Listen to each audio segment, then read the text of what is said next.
Za moje poštenje i Evropa zna, sve sam život pokrao što sam mogao ja. Znate ih, to je ona zloglasna obitelj koja je između ostalog napala i našu ekipu. Svi naši sugovornici rekli su nam da je cijela obitelj upletena u prljave poslove.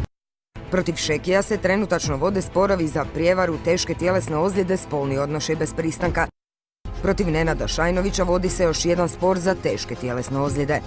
Protiv Danijele Sužnjević spor za prijevaru. Protiv Šekijevih sinova Slobodana i Siniše za teške tjelesne ozljede. To su samo neki od podataka do kojih smo uspjeli doći. U sudnici jedna priča,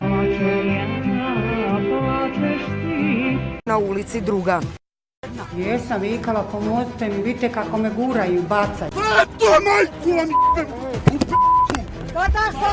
Dok se vodi ovaj spor, paralelno na istom sudu donesena je još jedna presuda protiv obitelji Šajnović. Ivici Šajnoviću i njegovim sinovima Siniši i Slobodanu nepravomoćno je određeno po godinu dana zatvora. Spor se vodio od 2014. godine, ali stajao je na mjestu sve do našeg priloga.